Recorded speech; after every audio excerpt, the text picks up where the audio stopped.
Bom dia, pessoal.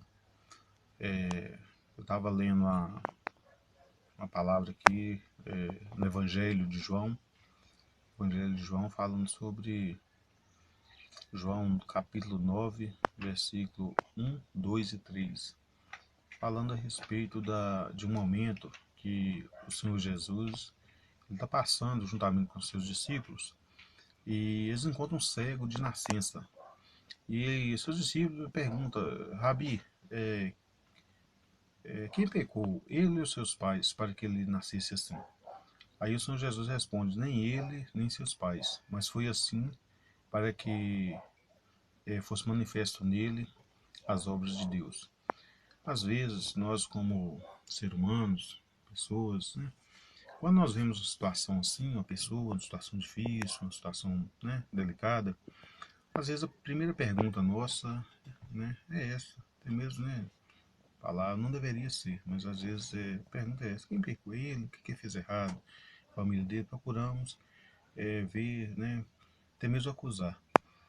Mas não é assim. Tem coisa que há um projeto de Deus, né? Deus permitiu que fosse assim, como o Senhor Jesus falou, né? Não, isso foi assim para que fosse manifesto nele as obras de Deus.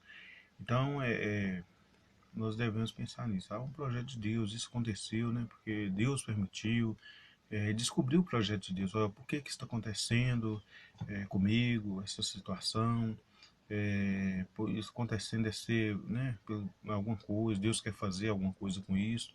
Então essa deve ser a mentalidade, né, principalmente do servo de Deus, é dessa maneira, né, entender que tudo é um projeto de Deus, né, como diz a palavra, né, um tempo para tudo e tal. Eu lembro também no outro versículo, que é até uma experiência também, que um pastor conta, está dando seminário, ele conta. Então o versículo diz assim, e naquele dia nada me perguntareis. O pastor citou esse versículo e contou uma experiência que ele teve, a igreja, juntamente, né, bastante tempo atrás. Aí ele contando que havia um pastor, ele é muito dedicado à obra, trabalhador, no Manaim, dedicado, né, à igreja, à família. Esse pastor, ele mexia, tinha um sítio, mexia com verduras, vendia, né, distribuía no mercado e tal. E um dia ele saiu, estava chovendo muito, veio na estrada, aí nisso um carro na frente deslizou ali e acabou atingindo o carro por trás. Aí ele desceu para conversar, estava chovendo, esbarrei no seu carro e tal, para conversar com o rapaz. O rapaz muito alterado, sacou uma arma lá e atirou nele, né, ele morreu na hora.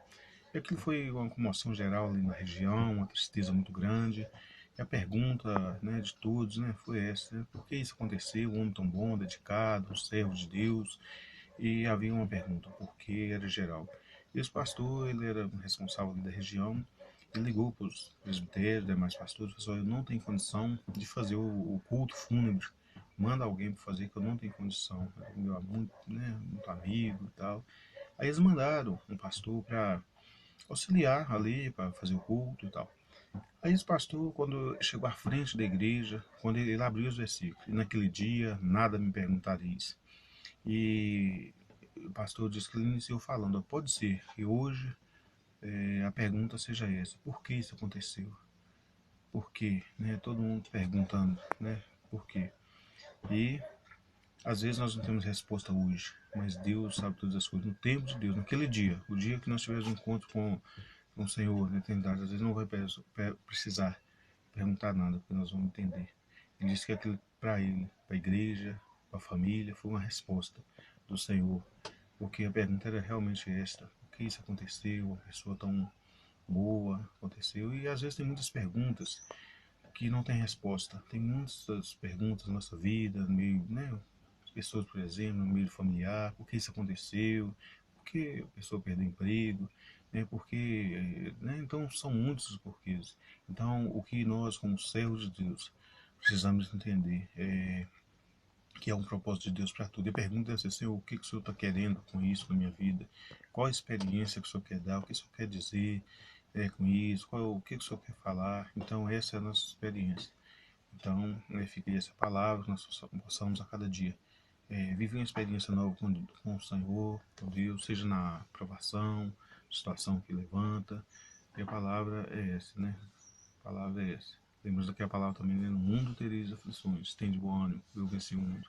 O Senhor tem vitória para nossas vidas. Bom dia para todos, fica essa palavra. Bom dia.